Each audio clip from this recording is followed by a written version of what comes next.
प्रिय दर्शकों, प्रभु यीशु के पवित्र और मधुर नाम में मैं दिल से आपका स्वागत करती हूँ। कितना सुंदर अवसर परमेश्वर ने हमें दिया है कि हम सब मिल के और आप भी हमारे साथ इस सब स्कूल के पाठ के अध्ययन में जुड़ सकते हैं। परमेश्वर ने हम सबको अच्छा स्वस्थ रखा है और ये ऑनलाइन के ज़रिए हमें ये अवसर दिया है कि हम सब स्कूल के पाठ का अध्ययन करें। मैं चाहूँगी कि हमारे जो अजीज़ हैं, हमारे गेस्ट, उनका भी मैं स्वागत करना चाहती हूँ। पास्टर फ्रैंकलिन फ्रांसिस, मैं आपका भी स्वागत करती हूँ, और पास्टर आर भारती आपका, कि आप हमारे इस पाठ का अध्ययन हम लोगों के साथ मिलकर हमें करा सकते हैं। आज हम 2021 के त्रिमास का तीसरे त्रिमास में हैं, जिसका शीर्षक है मसीह में विश्राम। और आज हम 13 पाठ का अध्ययन करने जा रहे हैं। 12 पाठ हम पढ़ चुके हैं, अध्ययन कर चुके हैं, और इस सब स्कूल क्वार्टर का जो शीर्षक था वो था मसीह में विश्राम। हम जो जान चुके हैं कि हम किस तरीके से प्रभु यीशु में विश्राम कर सकते हैं। बहुत सी परेशानियां हमारे जीवन में हों, चाहे कितना भी दुख तकलीफ़, हमारा शारीरिक कष्ट, मानसिक कष्ट, कई किसी तरह का भी दबाव है, वो हम लोगों ने ये जाना है।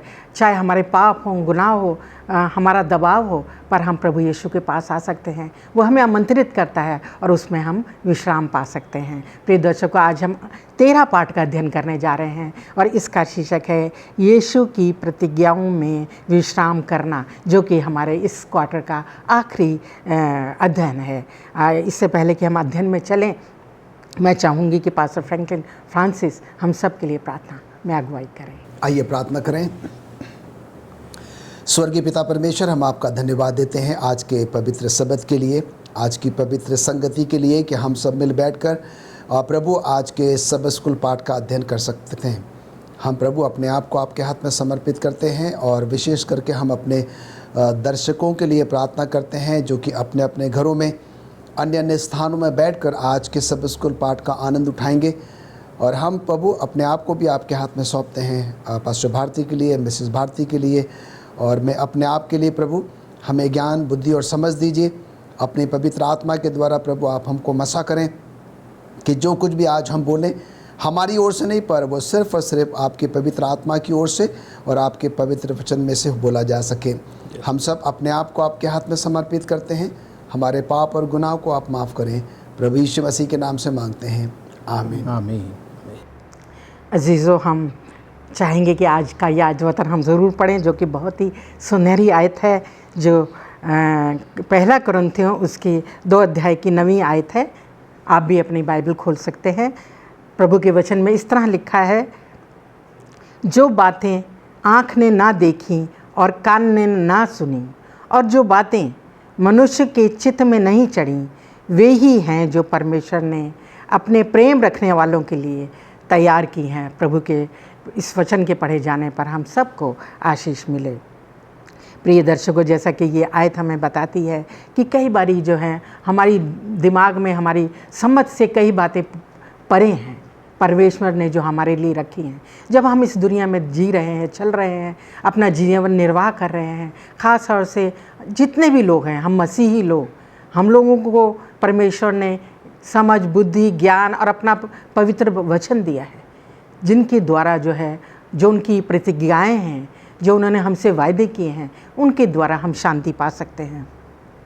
कई बातें ऐसी हैं जो हमें समझ से बाहर हैं, परंतु जो परमेश्वर है हमारा, क्योंकि वो हमसे प्रेम रखता है और उसने हमारे लिए जो है बहुत ही अधिक हमारे लिए रखा है।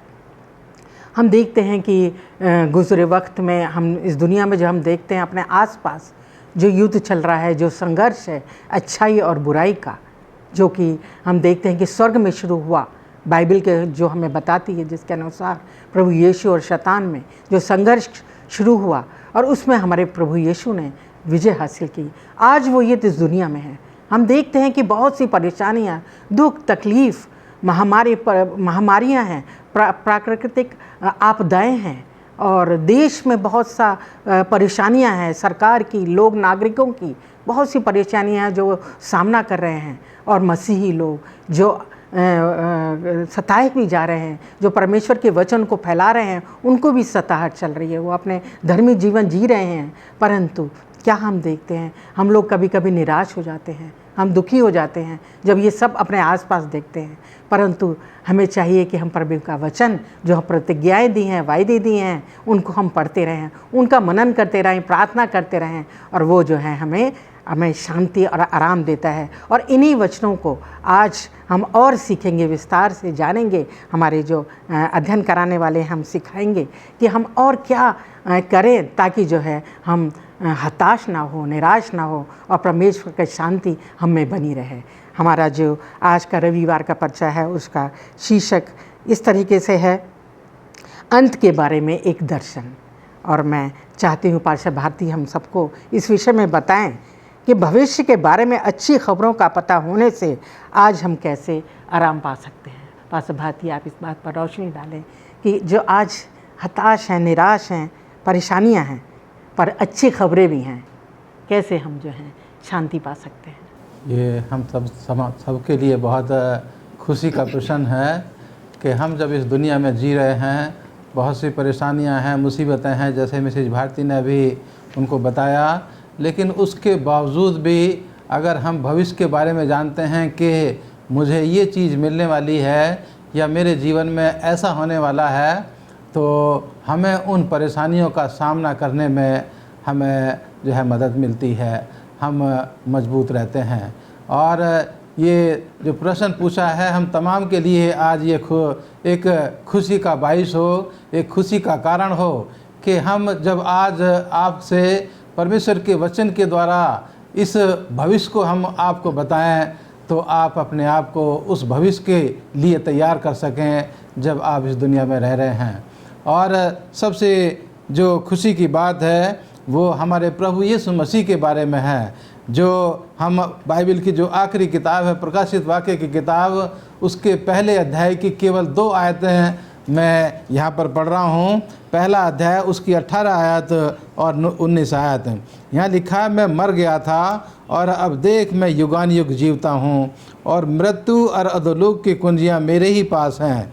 इसलिए जो बातें तूने देखी हैं और जो बातें हो रही हैं और जो बातें इसके बाद होने वाली हैं, इन सब को लिख ले।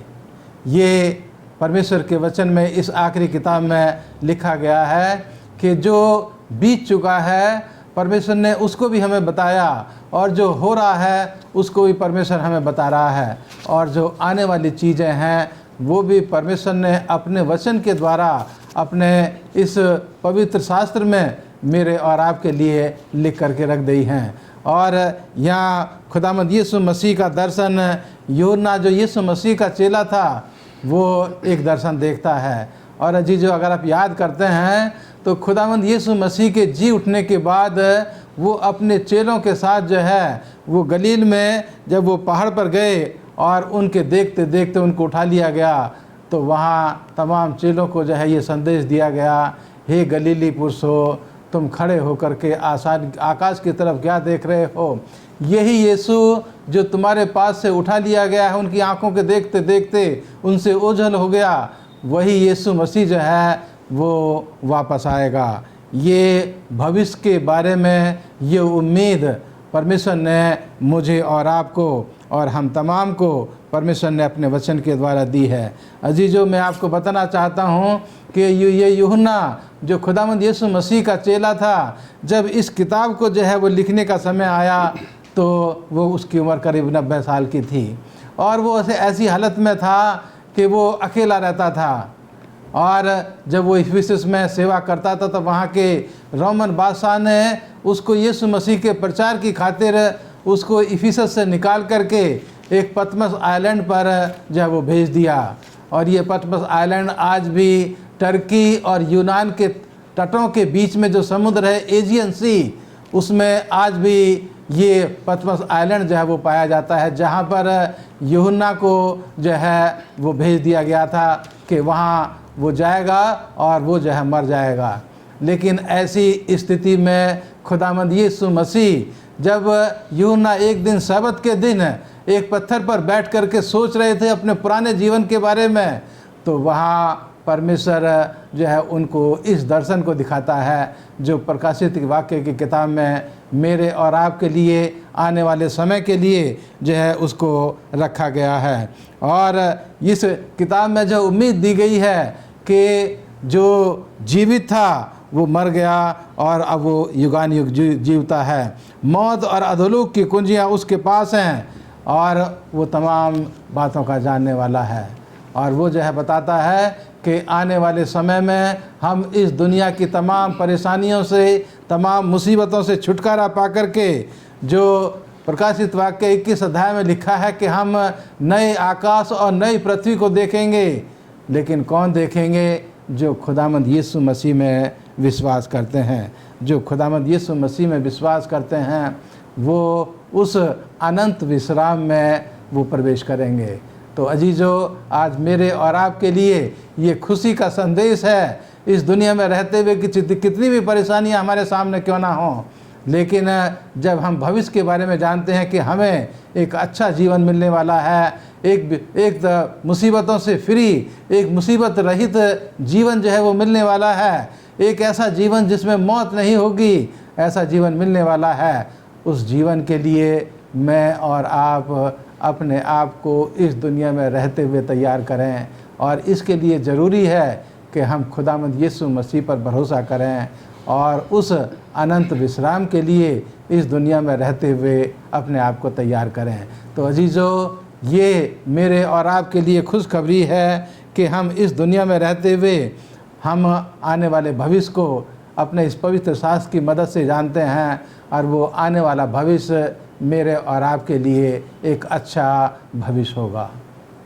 धन्यवाद देती हूँ पास्टर भारती, आपने कितने अच्छे से सिखाया कि हमें कितना प्रोत्साहन मिलता है जब हम इन बातों को, परमेश्वर के इन वचनों को सीखते हैं और हम दूसरों को भी जो है प्रोत्साहित कर सकते हैं परमेश्वर के वचनों के द्वारा। आइए हम अपने सोमवार के अध्ययन में चलते हैं जिसका शीर्षक है संकट का समय। अब मैं चाहती हूँ पास्टर फ्रैंकलिन इस बात पर रोशनी डालें कि यीशु मसीह के दूसरे आगमन से पहले क्या होगा। आप बताएं। बड़ा ही अच्छा प्रश्न है मिसेस भारती, और एक सेवेंथ एडवेंटिस्ट होने के नाते ये लाजमी है कि हम सब इस बात को जानें। और कई हद तक हम ये जानते भी हैं क्योंकि बचपन से ही जो है हमें ये वो तालीम, वो शिक्षाएं जो है वो दी जाती है। पर हम यहाँ पर देखते हैं कि जब हम मत्ती 24वां अध्याय जो पढ़ते हैं तो मत्ती 24 के अध्याय में जो है उन सारी घटनाओं के बारे में वर्णन है, जिक्र है जो कि यीशु मसीह के आने से पहले जो है वो घटेंगी। अगर हम बाइबल के इतिहास में जाएं, हम देखते हैं कि यीशु मसीह का दौर था। यीशु मसीह अपने शिष्यों के साथ हुआ करते थे और अक्सर यीशु मसीह जो है अपने शिष्यों को बार बार समझाया करते थे क्योंकि उनको पता था कि अब वो समय आने वाला है जबकि मैं इन शिष्यों को जो है वो छोड़कर जो है वो चला जाऊंगा।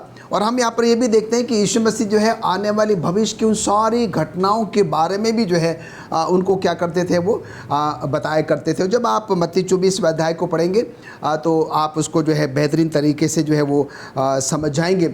और वैसे ही जो है जो बातें प्रभु यीशु मसीह ने अपने शिष्यों को आज से 2000 साल पहले बताई, वही आज प्रभु यीशु मसीह हम सबों को जो है, जो हम आत्मिक इजराइली हैं, आज के समय में रह रहे हैं, प्रभु यीशु मसीह जो है अपने वचन के माध्यम से हमें ये बताना चाहते हैं कि यीशु मसीह की आमद से पहले जो है वो कौन कौन सी घटनाएं जो है वो घटेंगी।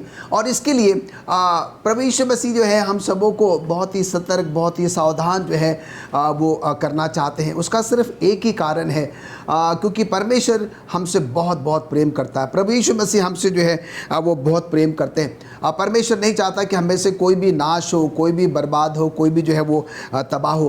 परमेश्वर चाहता है कि हम सब उसके उस विश्राम में क्या करें, हम प्रवेश करें, उसके साथ हम क्या करें, सुरक्षित रहें। और इसीलिए जो है प्रभु यीशु मसीह जो है कुछ ऐसी घटनाएं हैं जिनके बारे में क्या कर रहा है, वो जिक्र कर रहा है मत्ती 24वें अध्याय में। और बहुत सारी घटनाएं हैं पर उसमें से हम सिर्फ चंद घटनाएं जो है वो देखेंगे। और ये घटनाएं जो है हम सबों को क्या करेंगी, सतर्क करेंगी, सावधान करेंगी कि जब हम एक ऐसे परिवेश में, हम एक ऐसे माहौल में हैं जब हम इन सारी घटनाओं को अनुभव करते हैं तो हम सबको जो है वो कैसे रहने की ज़रूरत है। अगर हम मत्ती 24:4 में पढ़ेंगे तो वहाँ पर लिखता है कि कोई तुम्हें भरमाने ना पाए, हम एक ऐसे समय में रह रहे हैं, लोग जो है अलग अलग भेष बदल कर जो है वो हमारे पास आते हैं, हमें भरमाने की कोशिश करते हैं। और कई बार क्या होता है कि हम बड़े नादान होते हैं और हम उनके बहकावे में जो है वो आ जाते हैं। और यहाँ पर प्रभु यीशु मसीह हमें सतर्क और सावधान करना चाहते हैं। मत्ती 24:5 में लिखता है कि वो ये भी कहेंगे कि मैं मसीह हूँ। और आपने कई ऐसे उदाहरण देखे होंगे, पढ़े होंगे, सुने होंगे, जो कई लोग क्या कहते हैं, अपने आप को मसीह जो है वो कहते हैं। उनका बाइबल का ज्ञान भी होता है। कई लोग तो ऐसे हैं वो अपना वेशभूषा भी जो है वो प्रभु यीशु मसीह के समान जो है वो बना लेते हैं। यहाँ पर भी मुझे और आपको जो है वो सतर्क और सावधान होने की जो है वो ज़रूरत है, क्योंकि हम देखते हैं कि प्रकाशित वाक्य 1:7 में कहता है कि जब प्रभु यीशु मसीह आएगा तो क्या होगा, हर एक आँख उसको देखेगी। और ये लोग जो ये कहते हैं कि भाई हमने प्रभु यीशु मसीह को अलग अलग राज्यों में, अलग अलग देशों में, अलग अलग स्थानों में देखा है, तो ये बिल्कुल भी क्या है कि गलत है। हमें सतर्क और सावधान होने की ज़रूरत है। मत्ती 24:6 में मिसेस भारती ने हमें पहले ही बताया हुआ कि आज के समय में हर शहरों में, राज्यों में, देशों में क्या हो रहे हैं, लड़ाई झगड़ा जो है वो हो रहा है। और ये सारी बातें जो है बाइबल में है, भविष्यवाणी जो है वो की गई हैं, पर हमें सतर्क और सावधान होने के लिए कहा जाता है। मत्ती 24:9 में लिखता है कि मेरे कारण लोग तुम्हें क्या करेंगे, सताएंगे। और वो समय ज़्यादा अजीज़ों ज़्यादा दूर नहीं है। आज के कई ऐसे राज्यों में हम देखते हैं जो हमारे प्रचारक हैं, परमेश्वर के सेवकगण हैं, जब वो सुसमाचार प्रचार करने के लिए जाते हैं, पत्र पत्रिकाओं को क्या करते हैं, लोगों में बांटते हैं, उनको पकड़ाया जाता है, उनको मारा पीटा जाता है, उनको घायल किया जाता है, उनको प्रताड़ित जो है वो किया जाता है। और ये समय ज़्यादा दूर नहीं है, हम बहुत ही शीघ्र जो है इन सब बातों को क्या करेंगे, अनुभव करेंगे। मत्ती 24:12 में लिखता है कि अधर्म के कारण क्या होगा, हमारा प्रेम ठंडा हो जाएगा। आज के समय में हम देखते हैं कि वो प्रेम जो पुराने ज़माने में हुआ करता था, पति पत्नी के बीच में, भाई बहनों के बीच में, माँ बाप के बीच में, परिवारों के बीच में, जबकि हम संयुक्त परिवार में रहा करते थे, आज वो सब कुछ क्या हो गया, बिल्कुल भी जो है वो ठंडा हो गया। ये सब प्रभु यीशु मसीह के आने की पहले की घटनाओं के बारे में क्या हो रहा है, वो जिक्र हो रहा है। लेकिन हम सबों के लिए एक बहुत ही अच्छी बात है, और वो है मत्ती 24:13 में लिखता है कि वो कहता, परंतु जो अंत तक धीरज धरेगा उसी का जो है वो उद्धार होगा। ये सारी बातें हम अनुभव करेंगे, हम सबको सहना होगा, उसको अपने जीवन में क्या करना पड़ेगा, हमको देखना भी पड़ेगा। पर हमें एक ऐसी दिलासा दी जाती है, एक ऐसी उम्दा उम्मीद दी जाती है, हमें डरने की, घबराने की, परेशान होने की ज़रूरत नहीं है मैडम, क्योंकि परमेश्वर का वचन कहता है परंतु जो अंत तक धीरज धरेगा उसी का जो है वो उद्धार होगा। और प्रभु यीशु मसीह की आमद कब होगी, मत्ती 24:14 में लिखता है, और राज्य का ये सुसमाचार सारे जगत में सुनाया जाएगा, सब जातियों में गवाही होगी, और तब जो है वो अंत जो है वो आ जाएगा। तो इन सारी बातों का जो निचोड़ है, सार है, वो ये है, प्रभु यीशु मसीह के आने से पहले वो तमाम घटनाएं घटेंगी, पर हमें इससे डरने की, घबराने की ज़रूरत नहीं है। अपना संपूर्ण विश्वास और भरोसा जो है सिर्फ और सिर्फ प्रभु परमेश्वर पर रखने की ज़रूरत है। प्रभु हमारे साथ है, प्रभु हमें इन सब बातों को सहने की शक्ति और सामर्थ देगा। शुक्रगुजार हूँ पास्टर फ्रैंकलिन, प्रभु हमारे साथ है और हमें जो है उस पर भरोसा रखना है। आइए जो है हम मंगलवार के अध्ययन में चलते हैं, जिसका शीर्षक इस तरह है, वह काम जो परमेश्वर हमें अभी करने को देता है। मैं चाहती हूँ पास्टर भारती इस बात पर रोशनी डालें, हमें समझाएं कि आज हमें क्या महत्वपूर्ण काम परमेश्वर करने के लिए देना चाहता है। आज दुनिया में रहते हुए मेरे और आपके लिए जो सबसे ज़रूरी और सबसे ख़ास काम जो परमेश्वर ने हमें दिया है, जो मिसेज भारती ने अभी आपके सामने सवाल रखा कि वो क्या ज़रूरी काम है जो परमेश्वर ने मुझे और आपको और अपने तमाम विश्वासियों को इस अंत के समय में करने के लिए कहा है। अजीज़ों, मैं आपको बताना चाहता हूँ, जैसे आज हम सीख रहे हैं, जो प्रकाशित वाक्य की किताब में मैंने आपको बताया कि परमेश्वर ने दर्शन में देकर दिखा करके यूहन्ना को ये सारे शुभ संदेश जो हैं परमेश्वर ने उनको दिए।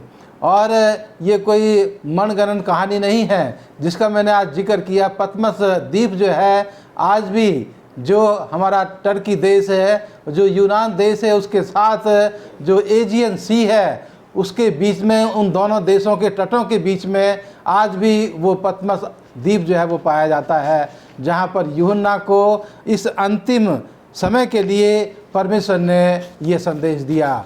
और परमेश्वर ने जो है आज उस द्वीप को लोगों ने जो है एक टूरिस्ट स्पॉट जो है वो बना करके रखा हुआ है। और जैसे ही वहाँ पर हम प्रवेश करते हैं उस द्वीप में, सबसे पहले वहाँ यूहन्ना की और यीशु मसीह की तस्वीर जो है एक बहुत बड़ी स्टैचू वहाँ पर लगा करके रखी हुई है। तो ये सच्चाई है परमेश्वर के वचन की, जो इसमें बताया गया है वो बिल्कुल सच्चा और बिल्कुल जो है विश्वास करने लायक है। और आज जो स्वर्गदूतों का संदेश जो यूहन्ना की किताब, प्रकाशित वाक्य की किताब 14वें अध्याय की 6 आयत से लेकर के 9 आयत तक जिसको जो है यहाँ पर लिखा गया है, और यही अजीज़ों सबसे मुख्य और ख़ास काम है मेरे और आपके लिए। हम इस दुनिया के लोगों को परमेश्वर के वचन के बारे में उनको जो है जानकारी दें। और जैसा पहला फरिश्ता जो है यहाँ पर कहता है कि परमेश्वर से डरो, उसकी महिमा करो, क्योंकि उसके न्याय करने का समय आ पहुँचा है। ये कितना खास और कितना उत्तम संदेश है जो मुझे और आपको आज दुनिया के उन तमाम लोगों को देना है जो यीशु मसीह के बारे में नहीं जानते, कि हम परमेश्वर से डरें, उसमें विश्वास करें, उसकी महिमा करें, क्योंकि उसके न्याय करने का समय जो है वो बहुत नज़दीक आ पहुंचा है। दूसरा फरिश्ता जो है कहता है कि बेबीलोन गिर पड़ा, जिसने अपने व्यभिचार की कोप में मदिरा सारी जातियों को पिलाई है। अजीजों, वो झूठी शिक्षा जो बेबीलोन से शुरू हुई और उस बेबीलोन ने दुनिया के तमाम लोगों के साथ जो है उसको सिखाया, आखिर में हम उसका यहाँ दर्शन देखते हैं कि वो झूठी शिक्षा जो है एक दिन ख़त्म होगी और उसका सिखाने वाला भी जो है वो उसी के साथ नाश हो जाएगा। तीसरा फरिश्ता जो है यहाँ पर कहता है कि हम जो हैं उस पशु की और उसकी मूर्त की पूजा ना करें और उसके अपने हाथ पर या अपने माथे पर उसकी छाप ना लें, क्योंकि परमेश्वर के प्रकोप की निरी मदिरा जो उसके कटोरे में डाली गई है पिएगा और स्वर्गदूतों के सामने और मेमने के सामने आग और गंधक की पीड़ा में पड़ेगा।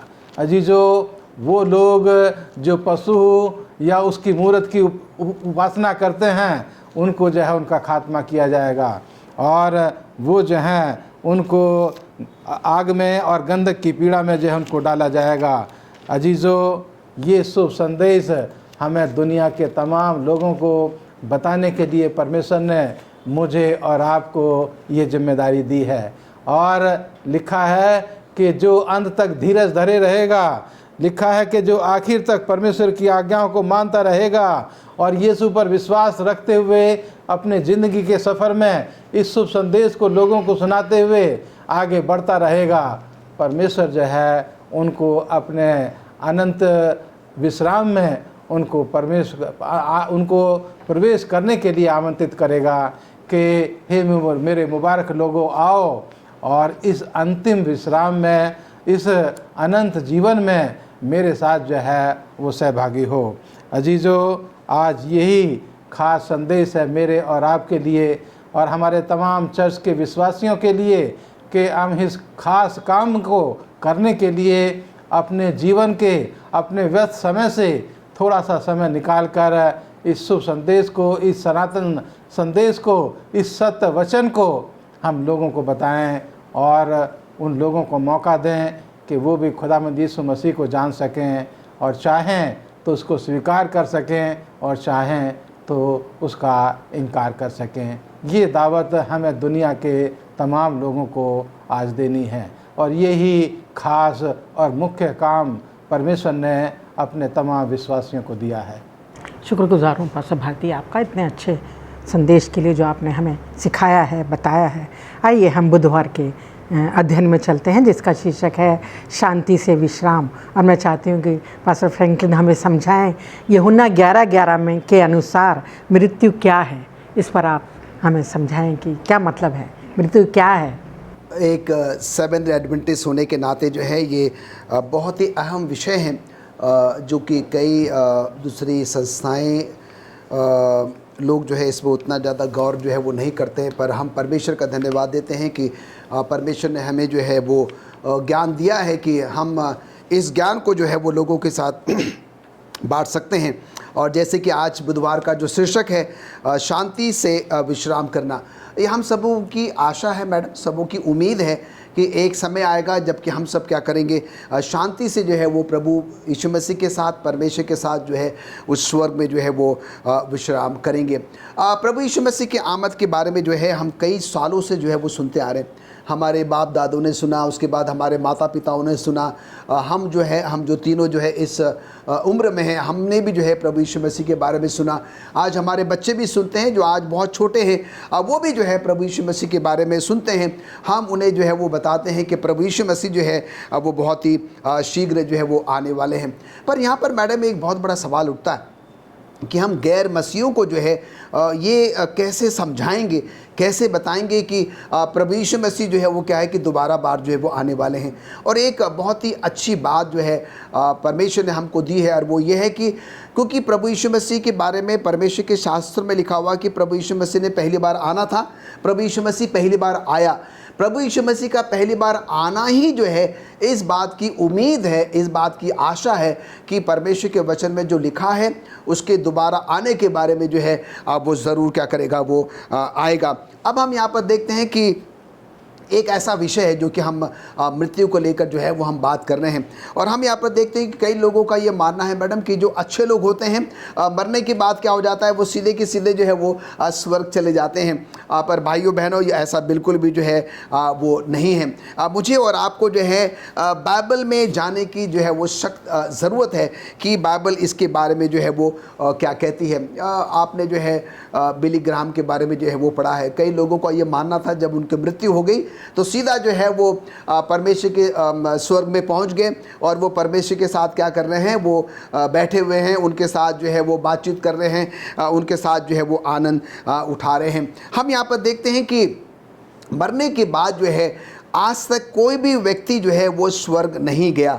हम दाऊद के बारे में जानते हैं। अगर हम दाऊद के बारे में अगर हम पढ़ें प्रेरितों के काम उसका 2 अध्याय उसके 29वें लेकर 34वें आयत तक, तो हम यहाँ पर देखते हैं कि दाऊद भी जो है वो क्या हुआ, वो मरा, पर वो स्वर्ग जो है वो नहीं गया या वो नहीं उठा लाया गया। पर हम 3 ऐसे व्यक्तियों के बारे में जानते हैं। एक तो इनोक है, एक एलाइजा है और एक मूसा है। ये तीनों ने जो है वो मृत्यु को नहीं चखा, और ये लोग जो है वो ट्रांसलेटेड हुए थे, और परमेश्वर ने क्या किया, इनको जो है बिना मृत्यु को चखे जो है वो उठा लिया था। पर हम यहाँ पर देखते हैं कि कई लोगों का ये मानना है कि भाई मृत्यु के बाद जो है लोग क्या हो जाते हैं, सीधे जो है वो स्वर्ग जो है वो चले जाते हैं। इसको समझने के लिए हमें मनुष्य की सृष्टि में जाना पड़ेगा। हम देखते हैं कि परमेश्वर ने क्या किया, आदम को बनाने के लिए जो है वो मिट्टी ली, मिट्टी को साना, और मिट्टी को सानने के बाद एक पुतला तैयार कर दिया। पुतला तैयार करने के बाद उसमें जो है वो जीवन का श्वास जो है वो फूंक दिया, और आदम जो है वो जीवित प्राणी जो है वो बन गया। अब हम यहाँ पर देखते हैं कि उसकी जो मरने की अवस्था होगी वो एक तरीके से रिवर्स होगी, वैसे ही सब कुछ क्या हो जाएगा, वापस हो जाएगा। जब मनुष्य मर जाता है तो जो मिट्टी है जिसके द्वारा उसको बनाया गया था, मिट्टी मिट्टी में मिल जाती है, और जो जीवन का जो श्वास है, जो प्राण है, जो परमेश्वर ने मनुष्य को दिया था, वो क्या है कि परमेश्वर के पास जो है वो सीधा लौट जाता है। और इसके लिए हम यहाँ पर देखते हैं कि जैसे कि मैंने आपको बताया है कि उत्पत्ति 2:7 में जो है परमेश्वर ने क्या किया, आदम को मिट्टी से बनाया, पुतला बनाया, उसमें जीवन का श्वास फूंक दिया, और वो क्या हो गया कि वो जीवित प्राणी बन गया। अब मरने के बाद क्या होता है, हम देखते हैं कि सबोपदेशक उसका 12वां अध्याय और उसका 7वां पद, वहाँ पर लिखता है कि तब मिट्टी मिट्टी में ज्यों की त्यों मिल जाएगी, आत्मा जो कि परमेश्वर ने दिया था परमेश्वर के पास वापस जो है वो लौट जाती है।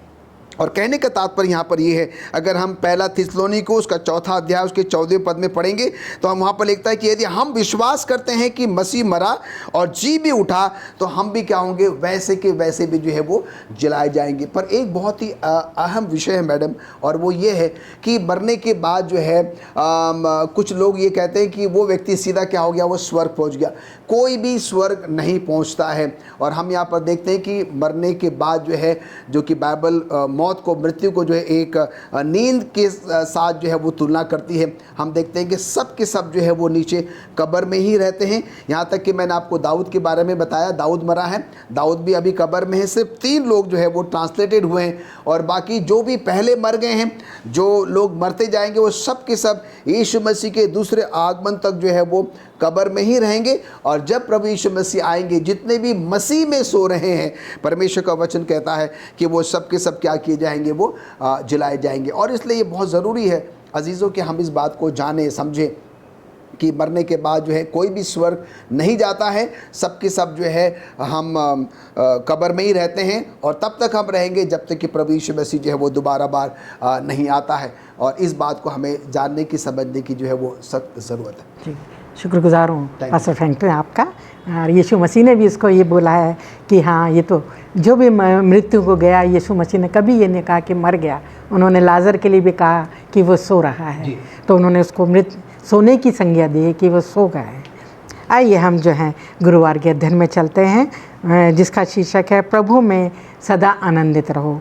और पास्टर भारती से मैं चाहती हूँ कि जो पौलुस एक सलाह दे रहे हैं अपने इन वचनों में, कि उसके अनुसार हम अपने इस दुखी जीवन में कैसे जो है शांति पा सकते हैं और हम आनंदित रह सकते हैं, कैसे। ये हम तमाम के लिए बहुत खुशी का संदेश है कि हम किस तरह से आनंदित रह सकते हैं इस दुनिया में, किस तरह से खुश रह सकते हैं। लेकिन इस विचार के ऊपर मैं आपसे बातचीत करने से पहले, जो पास्टर फ्रैंकलिन ने अभी हमारे लिए बताया बहुत ही अच्छे तरीके से, मैं उसमें एक शब्द जो है, एक सेंटेंस उसमें जोड़ना चाहता हूँ अपने तमाम विश्वासियों के लिए, अपने तमाम चर्च के लोगों के लिए, कि हम कभी भी किसी भी व्यक्ति के लिए जो मृत्यु की दशा में जो है वो सो गया है, हम कभी भी उसके लिए प्रार्थना ना करें, या कभी भी उसके लिए हम जो हैं कोई शब्द ना बोलें।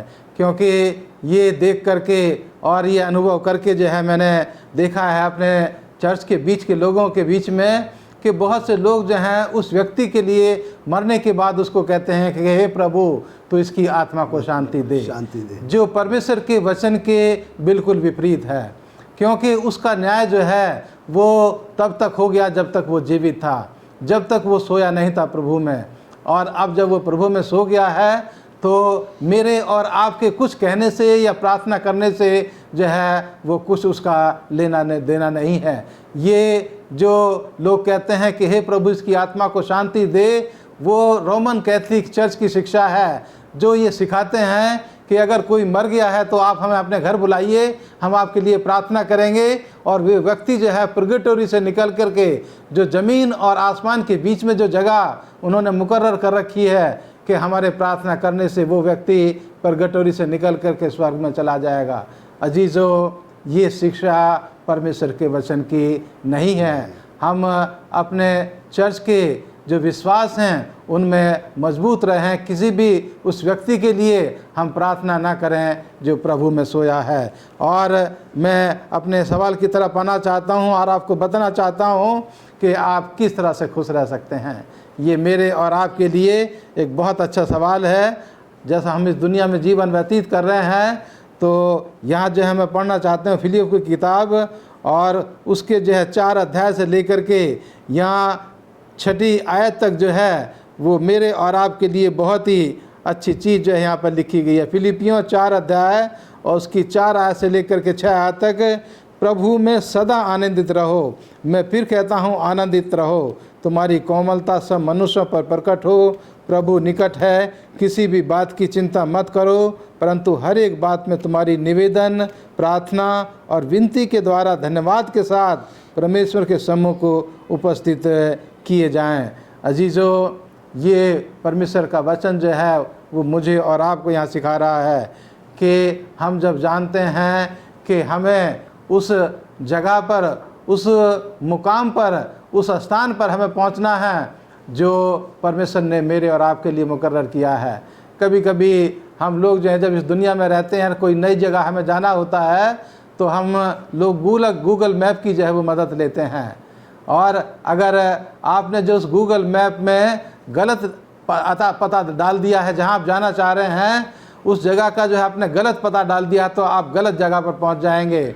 और अगर आपने जो है सही पता डाला है और आप बीच रास्ते में पहुंच करके सोचें कि नहीं मैं जो हूँ शॉर्टकट से उस जगह पर जाऊंगा, तो आप मिसगाइड हो सकते हैं और गलत जगह पहुंच सकते हैं। इसलिए अजीजों, उस अनंत जगह पर पहुंचने के लिए परमेश्वर ने अपना वचन अपना पवित्र शास्त्र मेरे और आपके लिए दिया है, जो मुझे और आपको सही रास्ता दिखाता है।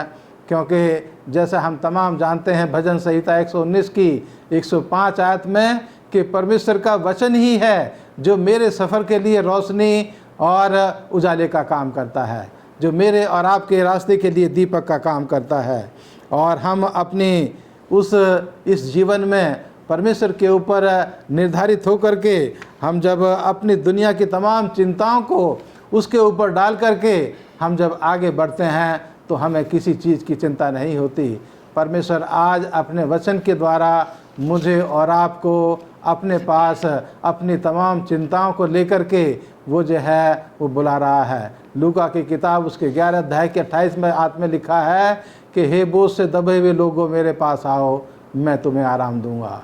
अजीज़ों, परमेश्वर मुझे और आपको इस दुनिया की तमाम चिंताओं के साथ, तमाम परेशानियों के साथ, तमाम मुसीबतों के साथ वो मुझे और आपको अपने पास बुला रहा है कि मेरे ऊपर डाल दो और मुझ में जो है तुम आगे बढ़ो। और जब हम ऐसा करते हैं तो हम अपने बोझ जब प्रभु के ऊपर डाल देते हैं तो हम बोझ रहित हो जाते हैं, चिंता रहित हो जाते हैं और उसमें हम मगन और आनंदित होकर के अपने आने वाले जीवन को हम व्यतीत कर सकते हैं।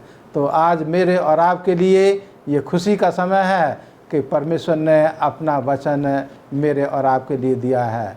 खुदावंद यीशु मसीह ने अपना सनातन समाचार मेरे और आपके लिए दिया है। परमेश्वर ने सत्य वचन मुझे और आपको दिया है और रास्ता दिखाया है कि हम किस तरह से खुश रह सकते हैं, आनंदित रह सकते हैं। केवल और केवल यीशु मसीह में होकर के ही हम इस दुनिया में एक खुशी का जीवन व्यतीत कर सकते हैं और आने वाली दुनिया के लिए अपने आप को तैयार कर सकते हैं। धन्यवाद देती हूँ पास्टर भाती, आपका बहुत अच्छे से आपने हमें समझाया कि हम किस तरह आनंदित रह सकते हैं।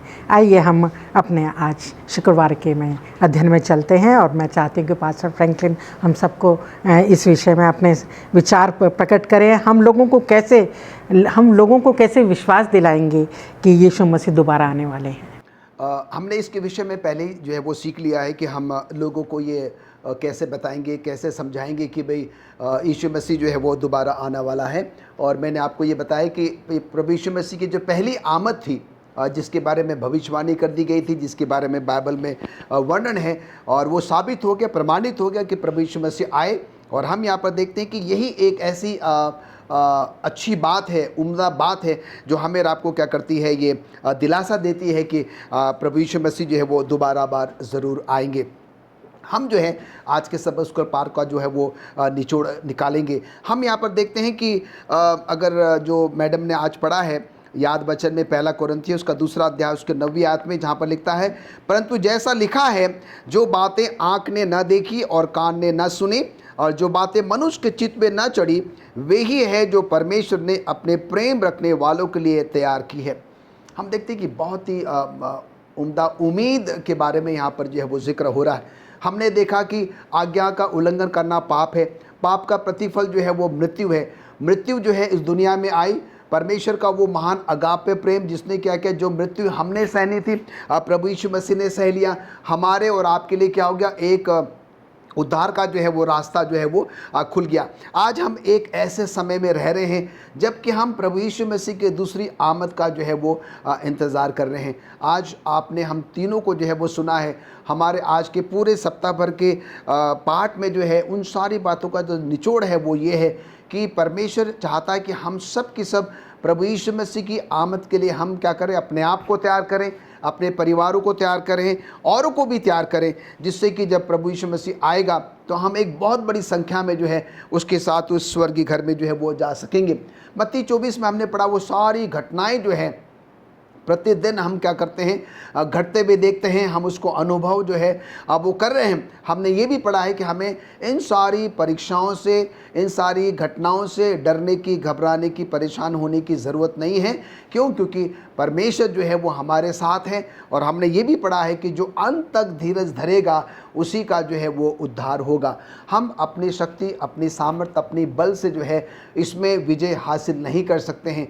हम प्रभु परमेश्वर के उस दया में, उसके अनुग्रह में होकर जो है आइए अपने आप को जो है वो तैयार करें। और ऐसे समय में कई बार ऐसा होता है कि हम परमेश्वर से प्रार्थना करते हैं, अपने लिए प्रार्थना करते हैं, अपने परिवार के लिए, अपनी कलीसियाओं के लिए प्रार्थना करते हैं, और हम ये भी देखते हैं कि जब कभी हमारी प्रार्थनाओं का जवाब हमको तुरंत नहीं मिलता है तो हम थोड़े से निराश हो जाते हैं, निरुत्साहित हो जाते हैं। पर आज का वचन हमें बताता है, सबे स्कूल पाठ हमें समझाता है कि हमें परेशान होने की ज़रूरत नहीं। परमेश्वर का अपना एक उपयुक्त समय है हमारी प्रार्थनाओं का जवाब देने के लिए। और आपने अनुभव किया है, हम सब ने इस बात को अनुभव किया है, परमेश्वर जब हमारी प्रार्थनाओं का जवाब हालांकि देर से देता है, पर उसमें जो आनंद आपको मिलता है, जो संतुष्टि आपको मिलती है, और जो परमेश्वर आपके लिए कितने अद्भुत तरीके से जो है आपके लिए, आपके परिवार के लिए, और जिस भी विषय के लिए आपने प्रार्थना करी है उसका जो प्रतिफल आपको देता है, शायद आप उसकी कल्पना जो है वो नहीं कर सकते हैं। तो दर्शकों, जब कभी भी हमारी प्रार्थनाओं में हमें ऐसा प्रतीत होता है कि परमेश्वर हमारी प्रार्थनाओं का जवाब नहीं दे रहा है, आइए हम अपना धैर्य, अपना धीरज ना खोएं, संपूर्ण विश्वास और भरोसा सिर्फ और सिर्फ प्रभु परमेश्वर पर रखें। और जैसे कि हमने ये भी पढ़ा है कि उसकी आमद बहुत नज़दीक है, आइए अपने आप को तैयार करें, औरों को तैयार करें कि हम सब तैयार पाए जाएं। और जब वो आए, ये मेरा विश्वास है, हम सब का विश्वास है कि हम सब के सब जो है एक बड़ी संख्या में प्रभु यीशु मसीह के साथ उस स्वर्ग में जो है मैडम जा सके। धन्यवाद देती हूँ पास्टर फ्रैंकलिन आपका, और मैं पास्टर भारती आपका भी शुक्रगुजार हूँ कि इस क्वार्टर में आपने, पास्टर फ्रैंकलिन, मिस्टर राजेश चंद ने, हमने सब ने मिलकर जो है आपने बहुत अच्छे जो है अपना संदेश लोगों को, हमारे जो दर्शक हैं उनको सिखाया है, हमें कई बातों को समझने में हमारी मदद की है।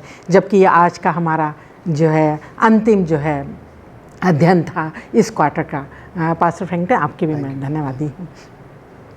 अजीज़ों, जैसा कि हमने जाना कि प्रभु यीशु में ही शांति है, उसमें ही हमें विश्राम मिलता है। हम इस क्वार्टर के ज़रिए हमने बहुत अच्छी और एक दिलों को तसल्ली देने वाली जो है बातें हमने सीखी। हमारा जो ये वचन जो है ये बिल्कुल सच्चा वचन है। प्रभु यीशु मसीह के जो वायदे हैं वो बिल्कुल सच्चे हैं। जैसा कि हमारा ये पवित्र पुस्तक बताती है कि इस दुनिया में एक यात्री का जीवन व्यतीत कर रहे हैं, हम यहाँ पर एक यात्री की तरह हैं। इसलिए जब हम इस दुनिया में अपना एक यात्रा कर रहे हैं और हमें उस मुकाम तक जाना है, प्रभु यीशु के उस घर में जाना है जो हमारे लिए तैयार कर रहा है, और वो शांति और तसल्ली और वो एक अच्छा और एक सुंदर घर वो हमें देने के लिए तैयार कर रहा है। तो इन बातों को भरोसा रखते हुए, और उसने जो हमें आज्ञाएं दी हैं, जो मार्ग, क्योंकि मार्ग सत्य जीवन वही ही है, उसने जो हमें मार्ग दिखाया है, उस मार्ग का अनुसरण करते हुए अपने जीवन को पवित्रता की, प्रभु यीशु में पवित्र रखते हुए, जिसने हमें, जो हमारा उद्धार करता है, जिसने अपने लिए अपना लहू हमारे लिए, जैसे कि हमने सीखा कि बहाया है, और वो हमें आज भी निमंत्रण देता है कि चाहे हम कितने हताश हों, निराश हों, परेशान हों, और दुनिया में जब चारों तरफ इस तरह की परेशानियां हैं, बीमारियां हैं, दुख और तकलीफ़ हैं, तो हमें निराश होने की ज़रूरत नहीं है। पौलुस हमें सिखाता है कि हम खुश रहें, आनंदित रहें और उस पर भरोसा रखें। चाहे कितने भी दुखी हों, अपनी सारी परेशानियों को प्रभु यीशु के पास लाएं, और वो इतना सामर्थी है, वो जानता है हमारे एक एक दुख और दर्द और हमारी हर ज़रूरत को वो जानता है, और वो सामर्थी है, और हमें जो है उन बातों से हमें नाजात देगा। आज नहीं तो कल, जब अगर हम इस दुनिया से चले भी जाते हैं, परंतु हमारे लिए जो धन्य आशा है वो हमारे लिए आज भी निर्धारित है। यही दर्शकों मैं चाहूँगी, अजीज़ों, आप भी इस प्रोत्साहित वचनों को आप भी खुद भी सीखें, इन पर मनन करते रहें, परमेश्वर से प्रार्थना करते रहें, ताकि प्रभु आपको ढांढस दे और आप धीरज धरते हुए जो है उस पर भरोसा करते हुए अपने आगे के जीवन को बिताएं, और निराश ना हो, और उसमें प्रभु यीशु में जो हमें शांति का संदेश देते हैं उसमें हम भरोसा रखें। इसी बातों के साथ जो है अजीज़ों, मैं आशा करती हूँ कि ये जो हमारे इस क्वार्टर आप लोगों को बहुत आशीषित हुए होंगे, और आपको बहुत उत्साहित और प्रोत्साहन मिला होगा इन वचनों को, उनके वायदों को पढ़कर। परमेश्वर हम सबको आशीष दे। और मैं चाहती हूँ कि जब हम ख़त्म करते हैं इस अध्ययन को, पास्टर भारती हम सब की दुआ में अगुवाई करें। आइए प्रार्थना करें। हे परमपिता परमेश्वर, इस दुनिया के सृष्टिकर्ता, हमारे मालिक, हम तेरे पास आते हैं, तेरा धन्यवाद देते हैं प्रभु इस त्रिमास के लिए जिसमें परमेश्वर तूने हम तमाम को भरपूरी के साथ अपने वचन के लिए इस्तेमाल किया। परमेश्वर हम तेरे शुक्रगुजार हैं, तेरा धन्यवाद देते हैं अपने तमाम दर्शकों के लिए भी जिन्होंने परमेश्वर खुले मन से तेरे वचनों को परमेश्वर सीखा है। इसलिए परमेश्वर प्रार्थना करते हैं कि तू हमें से हर एक की अगुवाई कर कि हम उनके ऊपर विश्वास कर सकें और तुझ मुक्तिदाता को अपना व्यक्तिगत उद्धारकर्ता स्वीकार कर सकें और उस अनंत विश्राम में प्रवेश कर सकें जो तूने हम तमाम के लिए रखा है। परमेश्वर तू हम से हर एक के साथ हो, आशीष दे, हमारे दर्शकों के साथ हो, उनके परिवार पर, उनके बाल बच्चों पर, उनकी खेती बाड़ी पर, उनके पशुधन पर परमेश्वर तेरी कसरत से बरकत हो। खुदामंद तू उनको अपनी नज़दीकी में ले और जो लोग परमेश्वर तुझे जानना चाहते हैं उनके लिए तो हम तमाम को इस्तेमाल कर, हमारी अगुवाई कर। मसीह यीशु के नाम में मांगते हैं, आमीन।